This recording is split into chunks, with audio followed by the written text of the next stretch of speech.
Vamos lá, gente. Eu vou falar para vocês hoje alguma coisa sobre esses temas aqui: espírito, perispírito, duplo etérico, ovoidização, ectoplasma, fluido vital, cordões fluídicos e sensações no passe. São os temas que a gente vai abordar à noite. Como são temas muito conhecidos de todos, né? Bem estudado por muitos, né? Que todos os cursos falam sobre isso. Quando eu peguei para falar, eu pensei em buscar alguma coisa assim que tivesse relação com tudo que a gente conhece, mas que pudesse ser encaixado no trabalho, em algumas coisas, trazer coisas novas. Novo não existe, mas assim, existem algumas coisinhas que ficam soltas, que a gente não vê em aula, e sempre numa revisão é bem importante, né? E até assim, parabenizar quem montou, acho que foi o Ju que montou o curso de revisão, a iniciativa, que eu achei assim muito boa, porque são assuntos que nós vimos há muitos anos, né? E relembrar é sempre importante, sempre bacana, tá? Então, antes da gente começar, eu queria só falar rapidinho. Eu comecei a fazer curso na doutrina com mais ou menos uns 15 anos de idade. E foi me passado todo esse básico, que é o básico da doutrina espírita, é tudo isso aí, né? E outras coisas também. E eu lembro bem dessa aula, quando eu tinha 15 anos, olha que faz tempo eu ainda lembro. E, assim, do que foi explicado, como isso ficou na minha cabeça, como eu enxergava tudo isso, né? Que falava, como que é o nosso agregado espiritual? Somos constituídos de matéria densa, perispírito, que é o elo de ligação entre o corpo e o espírito, Foi uma aula muito maçante na época, com poucos recursos, mas que a gente conseguiu gravar essa denominação das coisas, o que cada função de cada uma e tal. E na minha cabeça ficou isso, né? Corpo físico, perispírito, que é a ligação, que é o nosso corpo emocional, e espírito. E depois disso fui estudando, continuando o curso, e foi tudo muito bom. Passados o tempo, fui estudando outras coisas, e quando eu fui ler um pouco a mais sobre energia e essa parte que me interessou, que eu fui ler Física Quântica e Espiritualidade, que é um livro muito bom. Foi quando eu comecei a fechar um pouco mais essa trilogia e esse nosso agregado, né?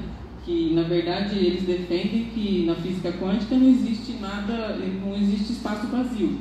Tudo é composto de energia, né? E tudo tem matéria, né? O espaço é composto de energia, né? Que são movimentos dos quântons, né? Esses elétrons vibram, formam essa energia, e essa energia compõe todo o planeta, todo o universo. E a matéria é formada a partir dessa energia, né? O que eles fazem? O que acontece na materialização?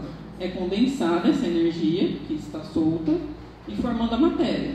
Aí você consegue, para mim ficou mais claro, corpo material, meu corpo físico, é uma matéria condensada. Quanto mais condensar essa matéria, colocando uma força em cima disso, né? Tem todo um processo lá, mais material. Então, o nosso perispírito seria o quê?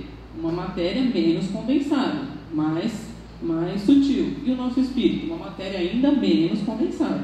Então, essas coisas foram me juntando para eu conseguir encaixar no meu trabalho, né? Meu trabalho na casa, né?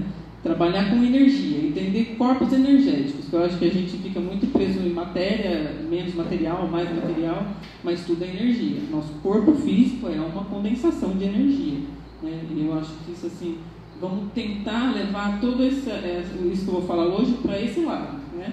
De energia, que eu acho que é o importante. Tá, vamos falar do duplo etérico. O duplo etérico é um corpo ou veículo provisório, elemento de ligação entre o perispírito e o corpo físico do homem.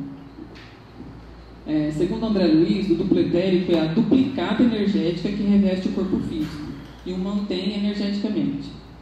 O duplo etérico é o revestimento vital do espírito, do perispírito, que assegura o equilíbrio entre o espírito e o corpo físico. Tá?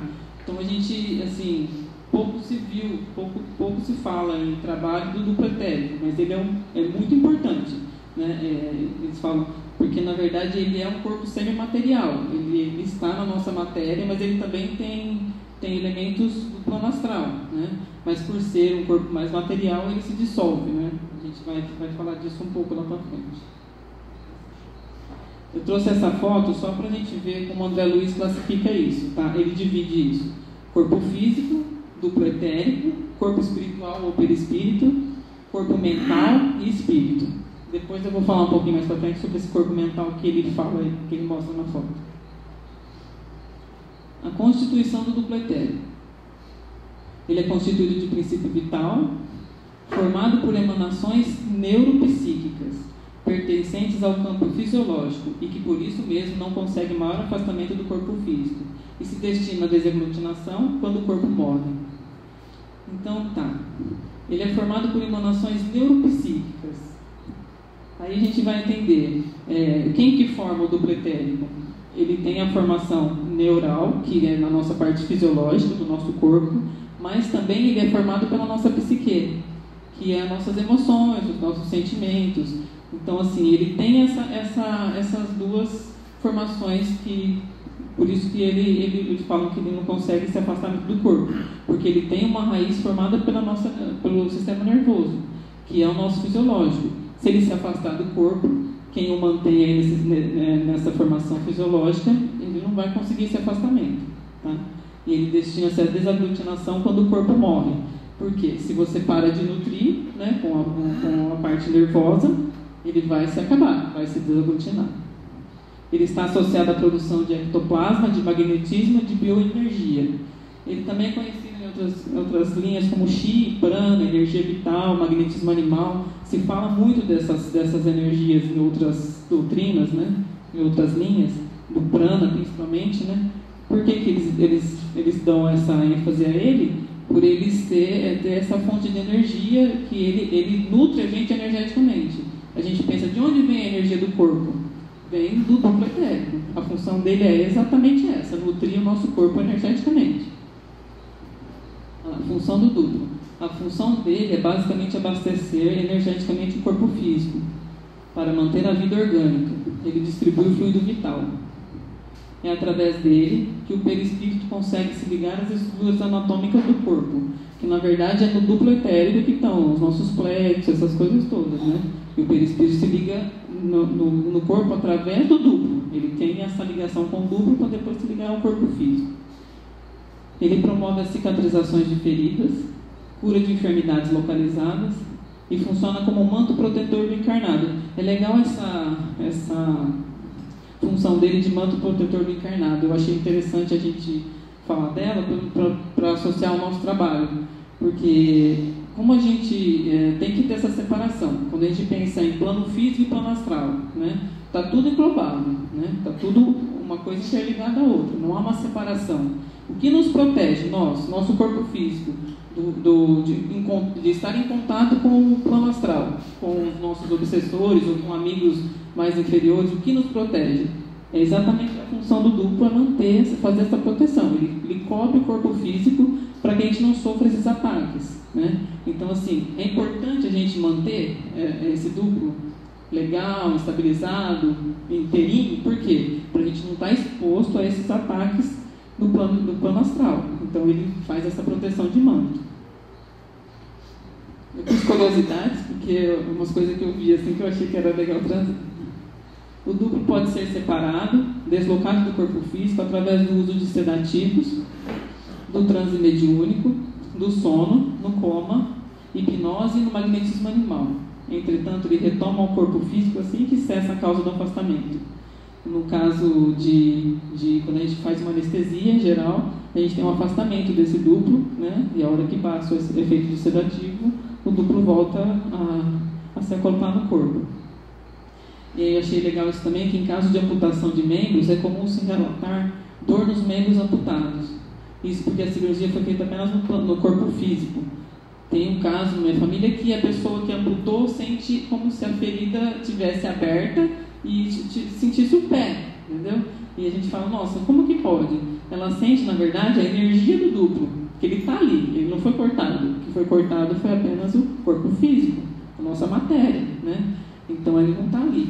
talvez, estudando mais a fundo, a gente possa, não sei, trabalhar nisso para que, numa assistida, a gente consiga minimizar esses efeitos, mas eles sentem essa dor. Então, a causa deles sentirem a dor é essa, que o nosso duplo continua mandando energia para aquele órgão, que nós perdemos apenas fisicamente. O duplo relaciona-se com a mente e o corpo físico, semelhante a uma chave disjuntora no painel elétrico. Quando surge um aumento da tensão pela aproximação de obsessores, por exemplo, ele se afasta imediatamente, ele se desliga, ocorrendo aí os ataques epiléticos. Falam-se muito sobre os ataques epiléticos e a correlação com o duplo etérico, entendeu? Porque ele funciona, como ele recebe a energia, lógico, a gente não está falando de uma obsessão simples, eu tenho um obsessor, posso ter um ataque epilético. Não é assim que funciona. Essa energia que é mandada para essa pessoa é um ataque muito, muito severo a ela, a própria pessoa. Então, o duplo faz o quê? Ele absorve essa energia, e para não descarregar essa energia no corpo físico e dar uma lesão no corpo físico, a gente não sabe o que pode acontecer com uma descarga de energia tão grande. Ele se afasta do corpo para proteger o corpo físico, e nessa hora que ele se afasta, o corpo físico sofre esse choque, e é onde tem os ataques epiléticos. A maioria dos ataques epiléticos tem fundo de mediunidade, obsessão, mediunidade. Então, assim, a gente pode começar a observar isso e ver que a gente pode trabalhar no duplo, organizando isso, ou mesmo colocando a pessoa numa terapia de desobsessão para ver a causa disso tudo, né? E aí, o uso de substâncias tóxicas, como o álcool e o fumo, por exemplo. Eles falam de tóxico, mas tem remédios que também fazem isso. Eu coloquei o álcool e o fumo aí, porque assim, é o mais comum entre a maioria das pessoas, né? Envenenam o duplo corroendo a própria matéria etérica, causando buracos, facilitando a investida das trevas. Eles até falam que, nos médiuns, tomar muito cuidado com o consumo de álcool e fumo, porque tem uns estudos que mostram que o duplo se corrói como com a fumaça do cigarro, como se ficasse queimando uma beirada de um pano, de tão corrosivo que é. Ele vai causando esses buracos, vai envenenando e vai causando esses buracos. Quando abre o buraco, abre a nossa comunicação com o plano astral. Então a nossa preocupação é essa, não ter essa comunicação com o plano astral, porque nós todos devemos, todos temos os nossos cadinhos. E se você abre espaço para isso, você não sabe quem vai te achar.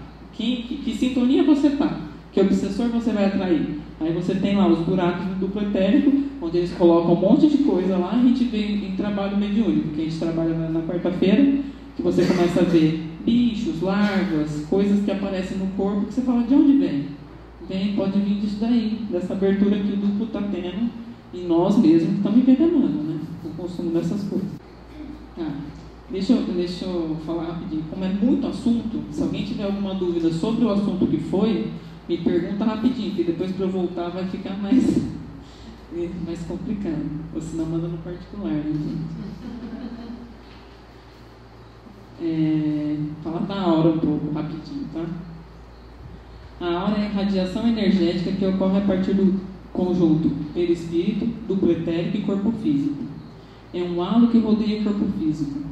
O ser humano, a aura é enriquecida e modificada pelo pensamento, sentimento e pela personalidade. Somos vistos no mundo astral através de nossa aura. Isso eu achei interessante, porque nós nos escondemos quem nós somos no mundo espiritual, no mundo astral. Quanto mais sutil sua vibração e mais clara e radiosa sua coloração, maior a elevação espiritual. A gente consegue ter essa alusão. Deixa eu falar alguma coisa da aura aqui rapidinho. Eles falam assim que a aura é considerada um selo do espírito, né? Então tudo está impregnado nela. Nossos vícios, nossas virtudes, nossas personalidades, tudo que nós vivemos até agora de encarnações passadas está impregnado nessa aura. Então assim, o que a gente enxerga dela, quando a gente faz um exame espiritual e tenta ver a aura, o que nós enxergamos é o que a pessoa é realmente, né? Não o que ela quer ser, mas é o que ela é realmente. E eles falam assim, ela é um selo do espírito, porque no mundo espiritual somos vistos através dela. Eles observam a aura. E eles falam em literaturas que seria interessante fazer um estudo aprofundado. Tem até um grupo na internet que estuda a coloração da aura. Eu achei muito bacana isso. Mesmo sem doutrina nenhuma, eles estudam a coloração da aura. E eles veem assim, que às vezes tem essa parte vai falar aqui, ó, que um exemplo disso são tecidos não saudáveis apresentar manchas ou turvações em indivíduos sadios. A gente cansa de ver isso em trabalho, né? A gente vai fazer um exame, você vê em determinada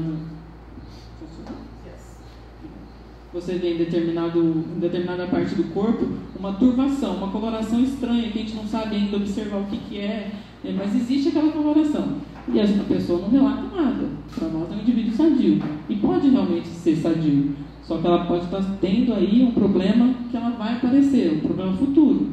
Porque a gente consegue, estudando melhor essa aura, a gente consegue descobrir aí que nessa região, na região do estômago, ela pode apresentar alguma doença, alguma enfermidade, a partir da coloração da aura. Então somos aquilo que pensamos e sentimos, né? Irradiamos isso.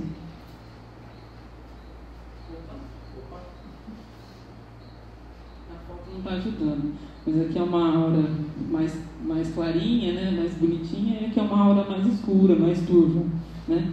Isso assim, a gente em trabalhos a gente não consegue ver com tanta nitidez às vezes, né? Mas isso nós somos vistos no mundo espiritual e na verdade nós não precisamos esconder, né? Nós não estamos aqui para apertei um botão aqui. Nós não estamos aqui para isso, nós queremos ser daquele jeito lá, bonitinho. Na hora que eu desencarnar, eu quero que a pessoa me veja assim, brilhante, coloridinho, né? Não quero que a pessoa me veja assim. Então é essa a nossa verdadeira intenção, né? Eu acho que sim, né? Pelo menos a minha é. Deixa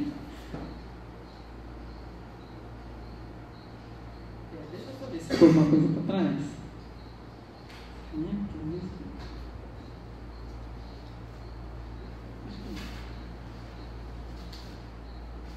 Vamos. Espírito, essa assim, não tem muito o que falar, vamos ler. Tá? É a centelha divina ou essência primordial do ser. É constituído de matéria quintessenciada, ou seja, bastante sutil. É matéria, né? Assim, a minha preocupação na juventude era entender isso, né? Essa divisão tão grande. Tudo é matéria, né? Menos densa, mais densa, mas tudo é matéria. Então, o meu corpo é uma coisa só, né? Não sendo percebida de maneira geral pelos nossos sentidos. É uma matéria tão sutil que nossos sentidos não conseguem perceber, né? Não tem forma definida e necessita de corpos que os ligam à matéria para se expressar e evoluir. É a sede da consciência e da razão. Acho que o espírito é basicamente isso. Agora eu vou falar do perispírito. É conhecido... Está muito rápido? Tá. Qualquer coisa para. É conhecido como corpo fluídico do espírito. Ele une o corpo físico ao espírito. Kardec diz ser um corpo constituído de substância vaporosa retirada do fluido cósmico universal, capaz de resistir aos rigores da morte. É o órgão de transmissão de todas as sensações. No caso, o corpo físico, tudo que o corpo físico sente, manda para o perispírito e o perispírito manda para o espírito. E também o caminho contrário. Tudo que o perispírito sente, manda para o perispírito e para o corpo físico executar, né?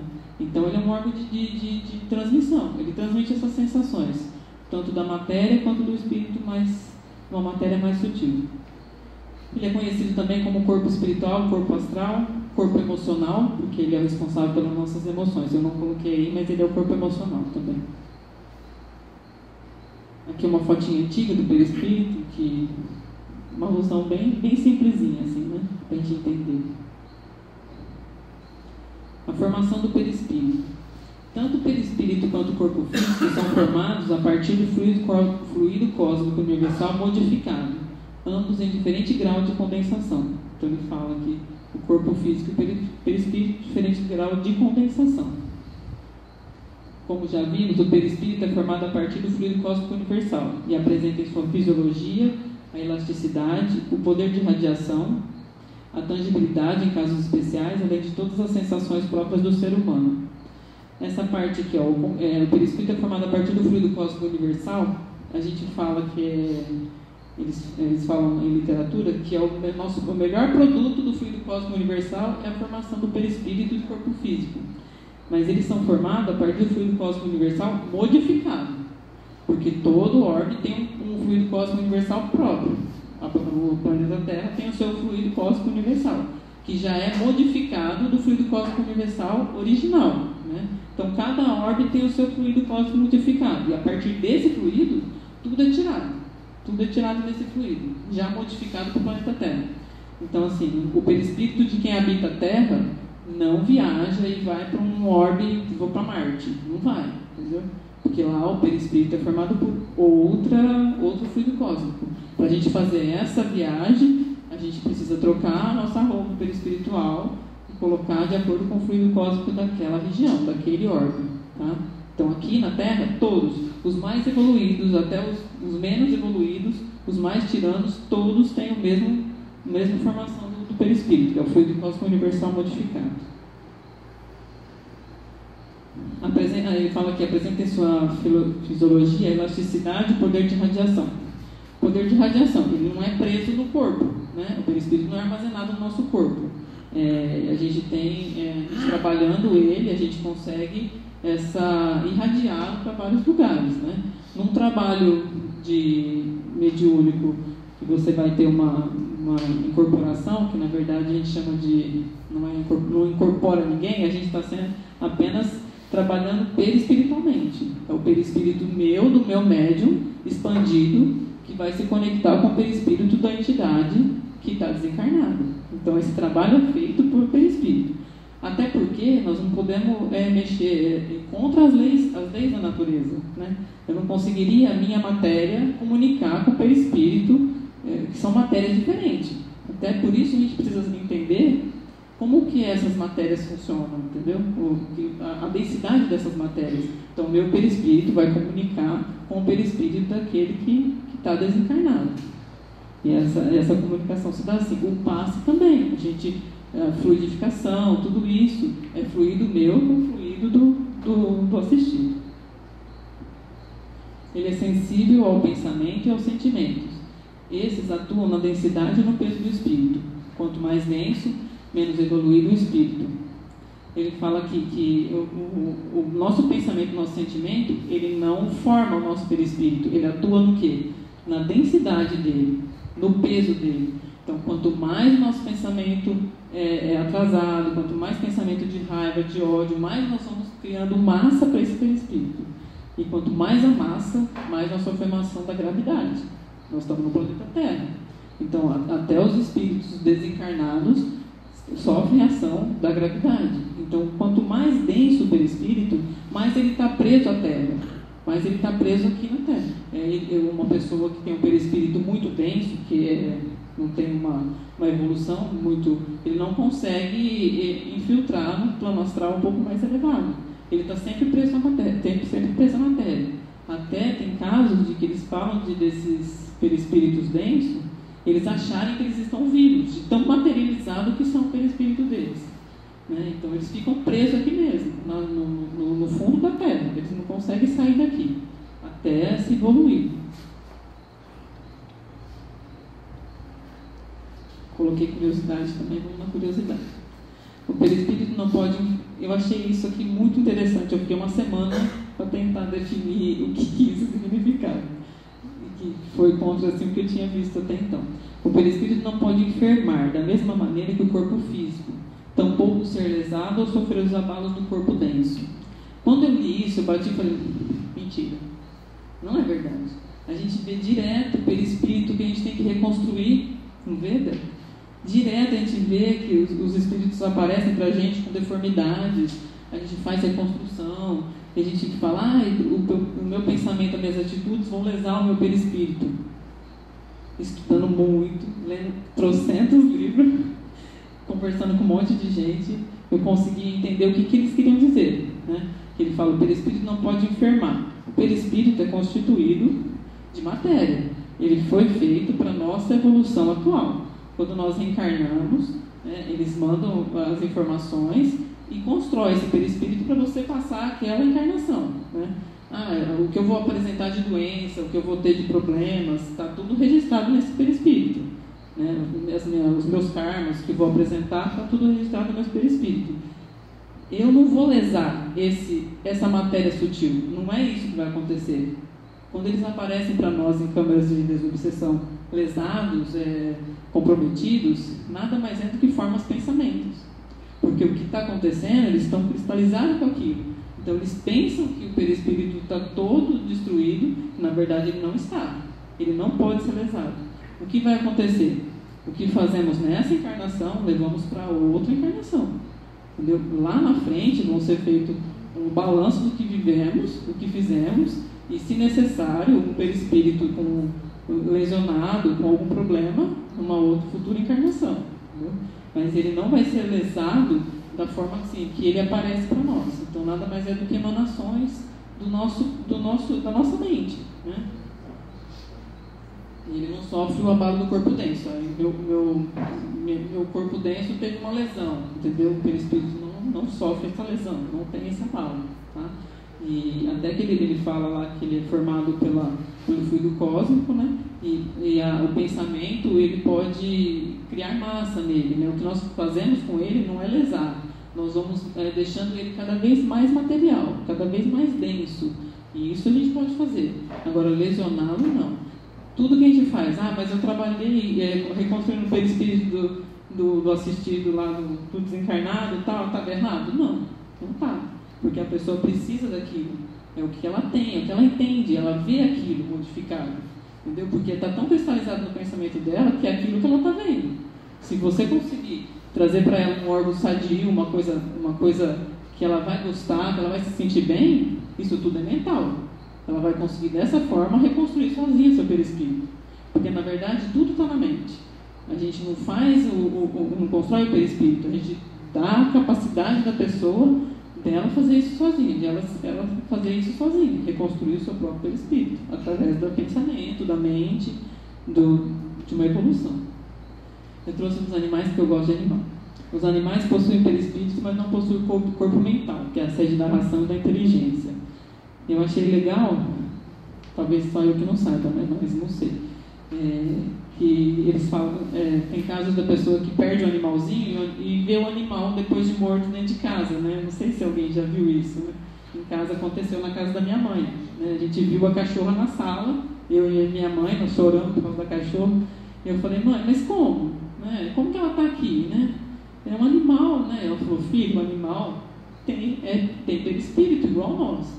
O que ele não tem é o corpo mental, que é a sede da razão, ele não tem a inteligência. Tanto é que o perispírito não é o corpo emocional, o que o animal mais tem é a emoção. Ele tem essa emoção. Então ela fala, aí existe um estudo grande sobre a evolução dos animais, mas não tem nada cientificamente comprovado. Então não dá para a gente falar sobre, minha vontade de entender era, um cachorro um dia vai poder virar um humano? Né? Existem vários estudos hoje que falam que dentro da raça, ele vai evoluir dentro da sua raça. O cachorro vai evoluir dentro da raça, né? Até um dia virar a ser um ser humano, né? Mas não tem nada comprovado cientificamente, então não vou ficar entrando nisso para não dar uma discussão. Aqui vai falar dos corpos. O primeiro desenho que eu coloquei é o que o André Luiz separa, a divisão que ele faz, que é uma divisão mais antiga, na base da nossa doutrina, que é o corpo físico, o duplo etérico, o corpo espiritual, o corpo mental. O André Luiz fala que o corpo mental não é separado do perispírito, nada mais é do que onde armazena a nossa razão, a nossa inteligência, e ele está conectado ao perispírito, mas ele está mais na parte da mente. Ele até fala que esse corpo mental fica próximo à nossa cabeça, né? O André Luiz fala isso. Já estudos que a gente já está fazendo e tal, só vou citar os corpos que o José Lacerda fala, né? Que eu achei legal também, que é uma nova divisão, tá? Que é o corpo físico.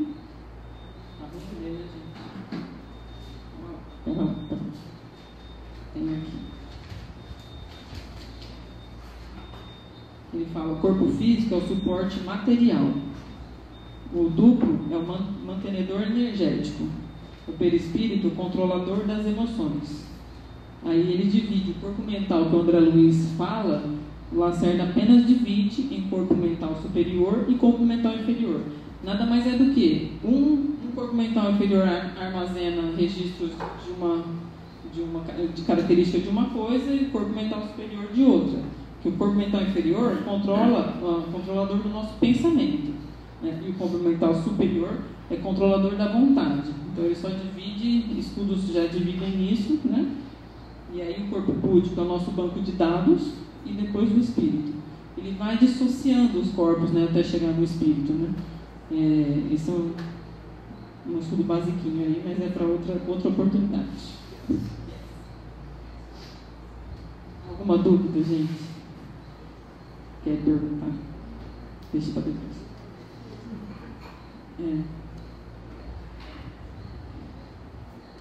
Ovoidização ou segunda morte.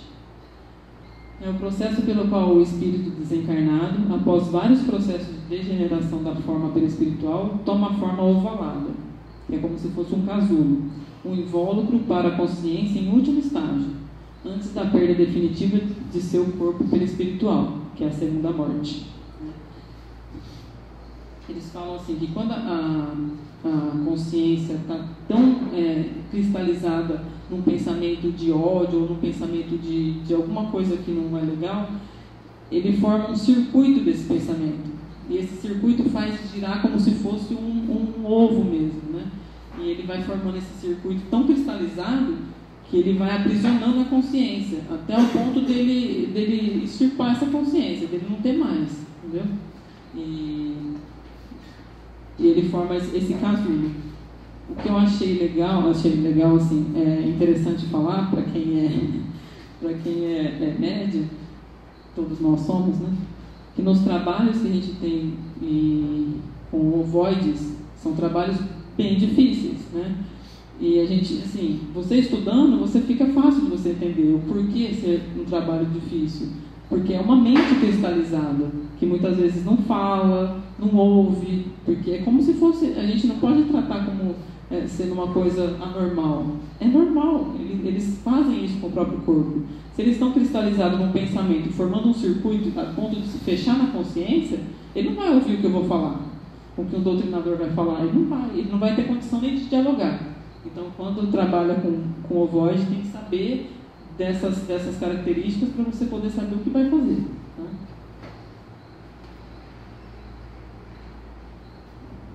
As causas para a ovoidização.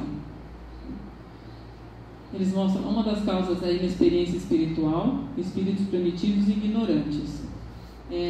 Casos de espíritos que não conhecem nada sobre a morte. São tão material, são tão primitivos nesse assunto, ignorantes, que não conhecem nada. Quando morrem, se deparam e assustam. Eles realmente entram em pânico.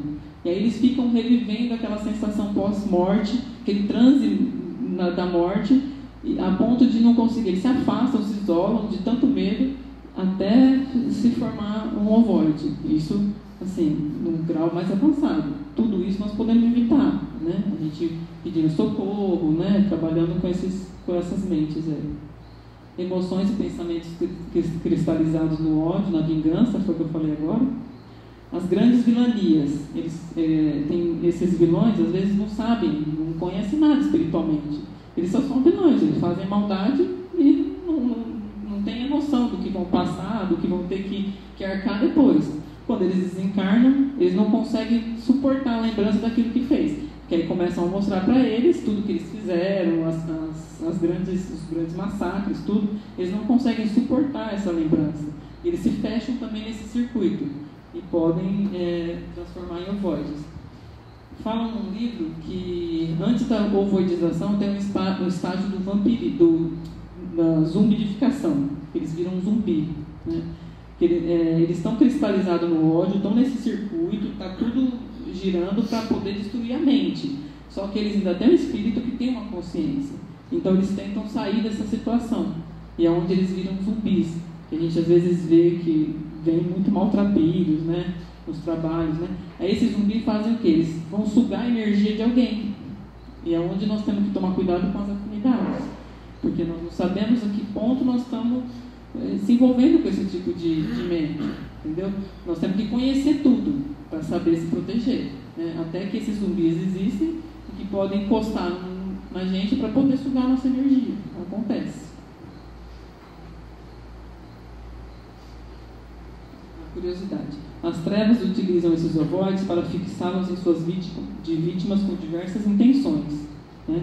A gente vê bastante também trabalho, ovoides colocados em certos órgãos, em certas pessoas, né? E às vezes é próprio das trevas colocarem, porque eles são fáceis de ser manipulados pelas trevas. Eles colocam para a pessoa ter aquele sentimento, ter um choque daquele sentimento.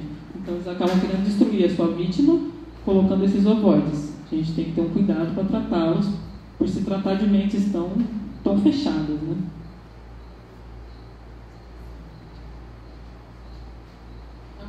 Está muito rápido. Cordões fluídicos.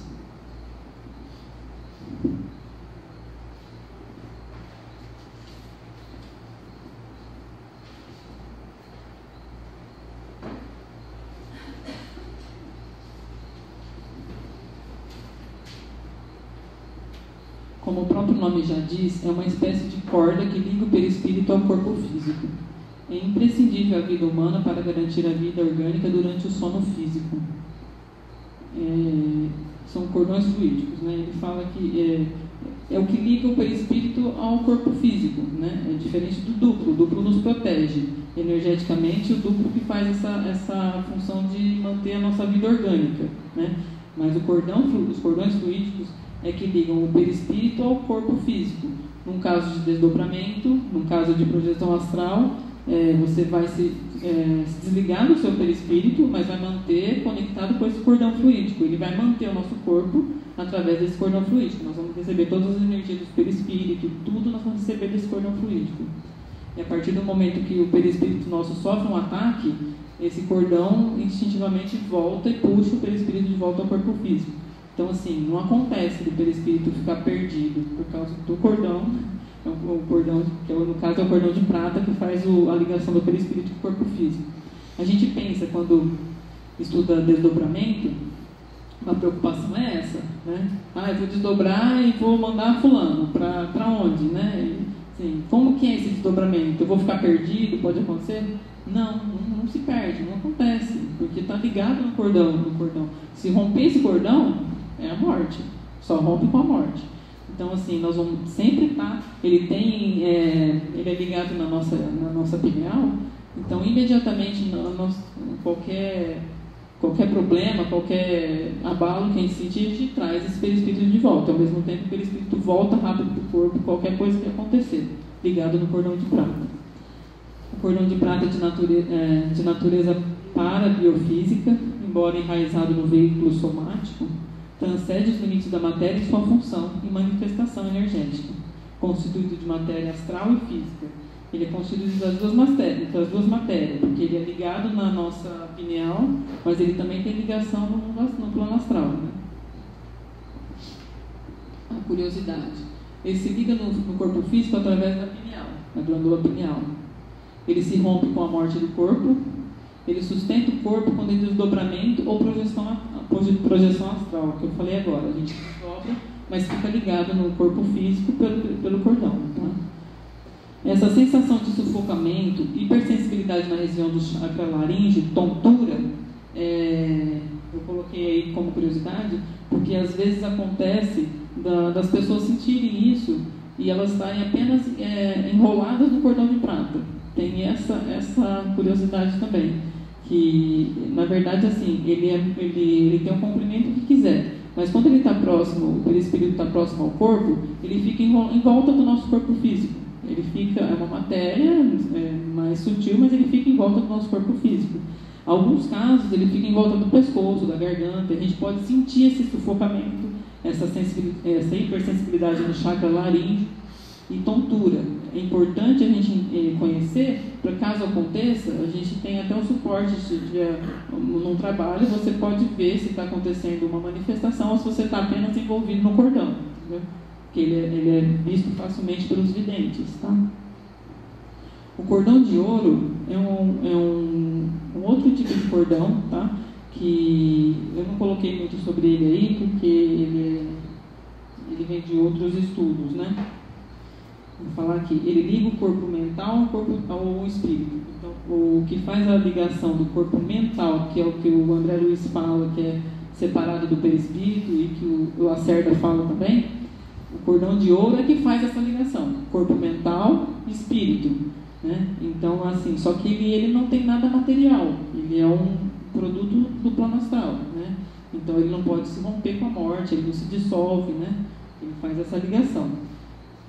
E ele transfere energia de nível superior, né? Ele que transfere as energias que ele fala de nível superior, porque o corpo mental, segundo o André Luiz também fala, ele que está mais ligado às energias superiores, né? O corpo perispiritual está mais ligado às nossas emoções, e o corpo mental à nossa inteligência, à nossa razão.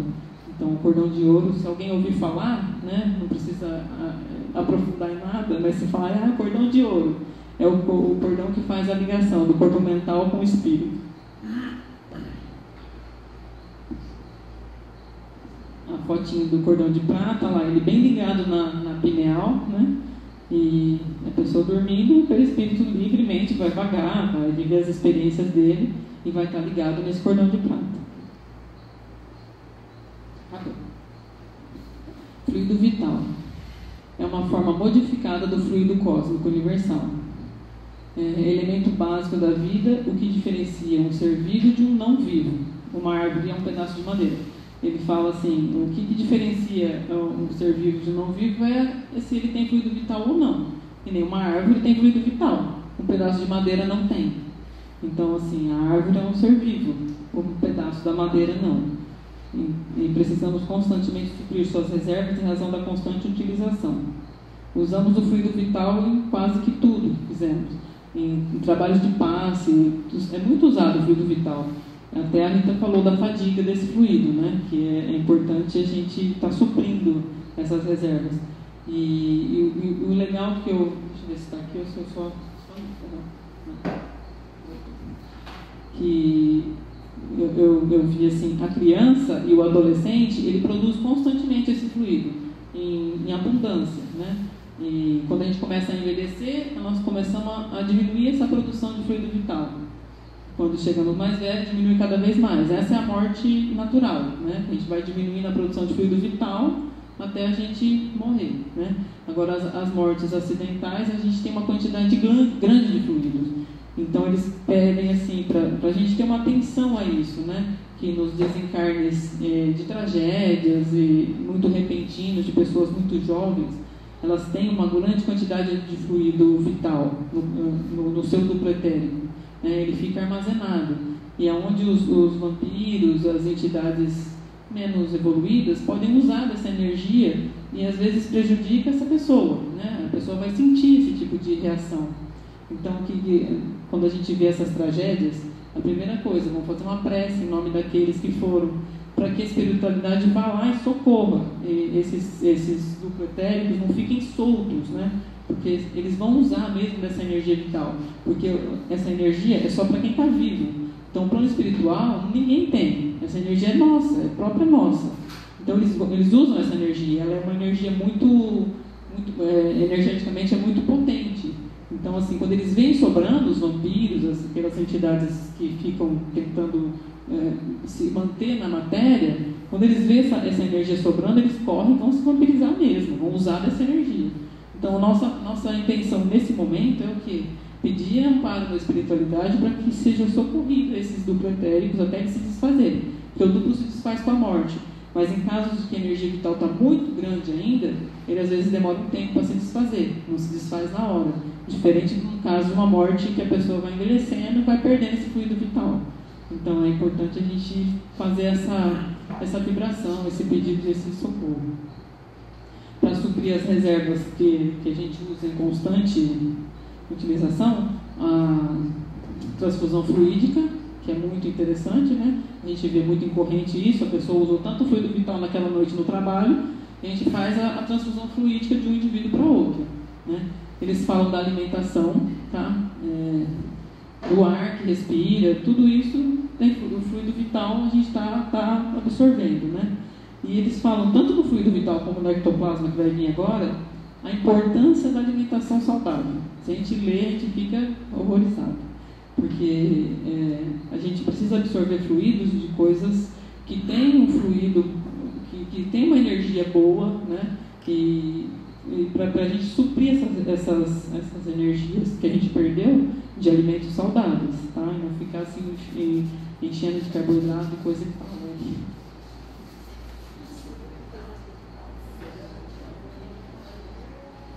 O ectoplasma. Esse ectoplasma, olha, ele tem só esse mocinho aí deve ter uns 4, 5 livros que fala dele. E assim, a gente não fala muito de ectoplasma, né? Mas tem tanta coisa. Eu até assim achei interessante que eu ouvi falar só pincelar, né? Mas tem estudos que falam de problemas de saúde causados pela congestão de ectoplasma, que é a síndrome ectoplasmática, né? Que muitos assistidos bem relatam esses problemas e a gente acaba não ligando isso ao acúmulo de ectoplasma. Então, é importante a gente, trabalhadores, dar uma lida um pouco mais, né? Trazer um pouco mais de conhecimento sobre o ectoplasma, que ele é importante. É uma substância semimaterial, fluídica, expelida pelos médiuns, utilizada para a produção de materialização de espíritos. Então, assim, a função primordial do ectoplasma é nessa materialização de espíritos, que são os médiuns de efeitos físicos que a gente fala, né? Que é aqueles conhecidos de doador de ectoplasma, que materializam os espíritos, materializam coisas também. O termo foi criado pelo fisiologista francês Charles Richard. É interessante ler sobre isso, por ele, Charles Richard. É uma substância fria, úmida, um tanto viscosa e, em geral, inodora. Sua forma moldável permite ser manipulada de forma a permanecer diáfana ou se concentrar. Ganha solidez, cor esbranquiçada e brilho, tornando-se visível e tangível. Então, assim, o que eu li bastante é assim, o duplo etérico é o responsável pelo armazenamento. O ectoplasma fica ligado diretamente no duplo etérico. Ele que vai pegar e distribuir esse ectoplasma, né? Eu não consegui entender muito bem para trazer assim, qual que é a função primordial do ectoplasma. Eu sei que ele existe no nosso corpo, todo mundo tem, tá? Ele é produzido através das nossas células, toda célula do corpo produz ectoplasma. Além da produção pelas células, a gente ainda ingere ele pelos alimentos, pelo ar. Ele é metabolizado no corpo como se fosse uma matéria, como se fosse uma comida mesmo, né? Porque ele é uma matéria semimaterial. Ele é fluídico, mas ele também é material. E eles falam também que, assim, todos os seres vivos possuem, mineral, animal, todos possuem ectoplasma, né? Até tem umas fotografias de umas plantas que aparecem em volta da planta uma substância branca que eles entendem que é o ectoplasma, né? Das plantas também. Aí, por que só nós, nós espíritos pensantes, que produzimos e podemos doá-los? Porque se eles ficassem, se os animais conseguissem doar ectoplasma, as trevas poderiam usar, os espíritos menos evoluídos poderiam usar esse ectoplasma para se materializar, entendeu? Então, para a espiritualidade é importantíssimo o ectoplasma, porque eles conseguem materializar coisas a partir desse ectoplasma. A doação que a gente faz, às vezes, de um ectoplasma numa câmara, eles fazem remédios, eles fazem bandagens com isso, e é um fluido que não é próprio deles, é próprio nosso. Então, eles precisam da nossa doação para fazer isso. Mas, ao mesmo tempo, como ele é utilizado em efeitos físicos, tem que se tomar cuidado, tá?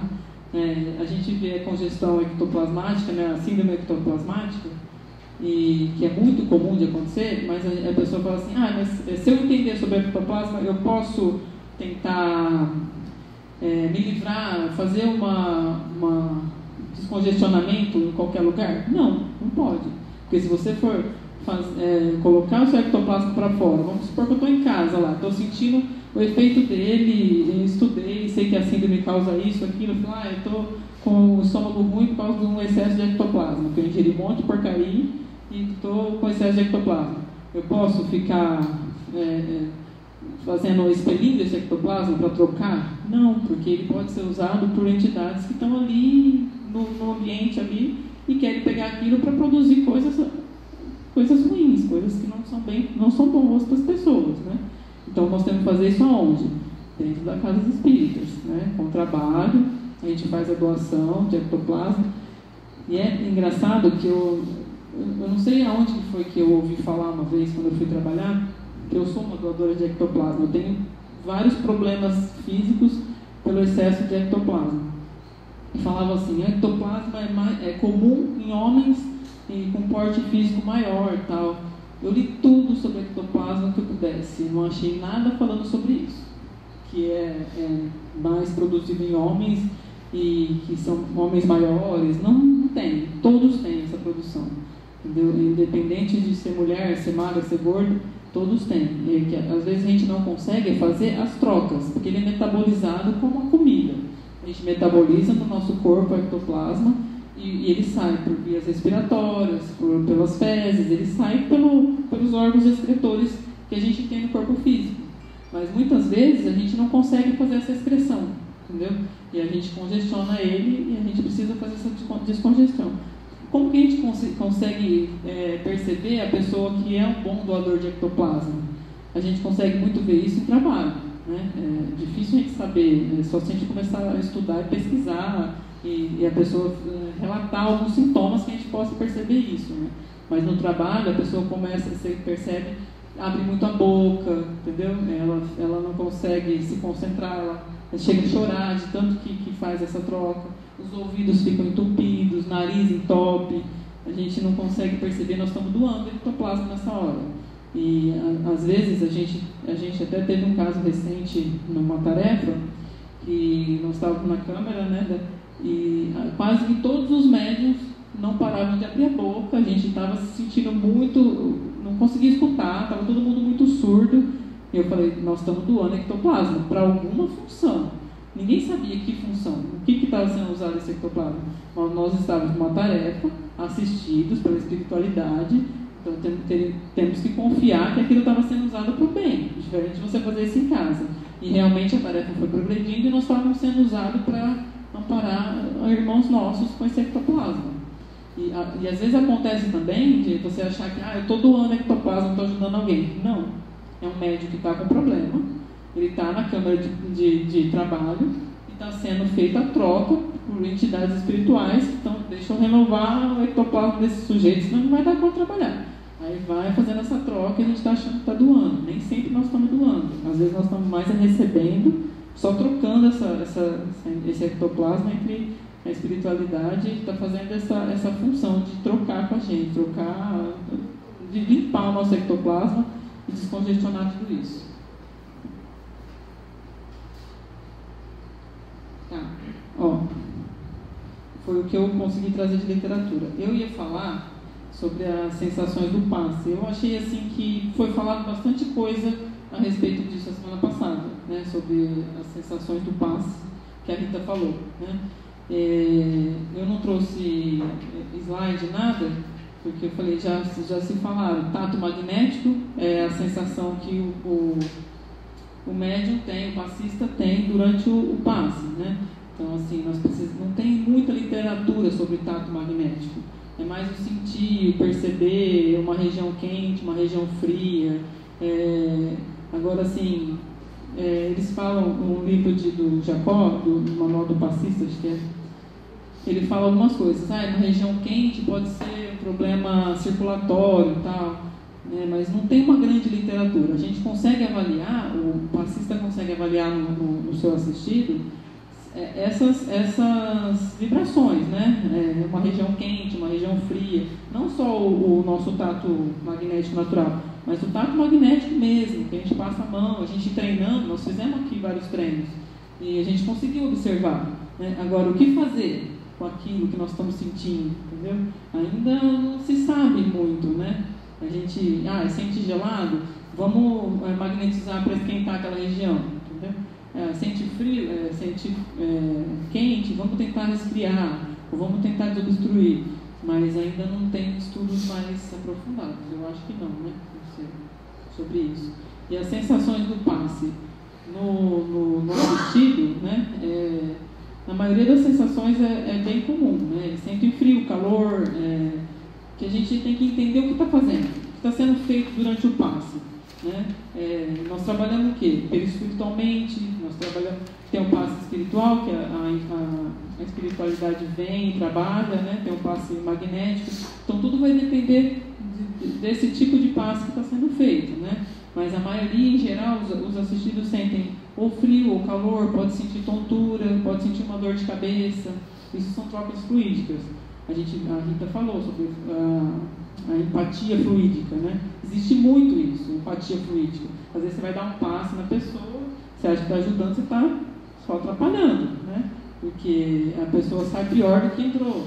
E essas sensações são importantes você observar, porque você consegue... bom, se eu não deixei o assistido bem, ou ele passa com outro passista para poder ter essa troca fluídica e isso funcionar, né? Ou você na outra semana tem que chamar a pessoa de volta para saber. Nunca deixar a pessoa embora passando com dor de cabeça, com tontura, porque tem casos da pessoa sentir tremores, ela treme mesmo, e é uma troca fluídica. Se entendemos que é essa troca fluídica, vamos entender também que nós não estamos fazendo aqui, ele não ficou bem, eu acho que eu não sou um bom passista. Começar a pôr coisa na cabeça, não existe isso. Todos são bons passistas, todos são bons médios. O que existe é as nossas antipatias, as nossas simpatias, né? E se você tem uma antipatia fluídica, você não vai deixar aquela pessoa bem. Mas nem por isso eu não sou um bom passista. Às vezes eu vou dar um passo numa outra pessoa e vai sair saltitando. Tá? Então acho que é isso. Eu queria agradecer, tá? Agradecer ao Ivens, obrigada por ter me chamado. Eu aprendi muito, muito mais. Talvez até não tenha falado tudo que eu aprendi,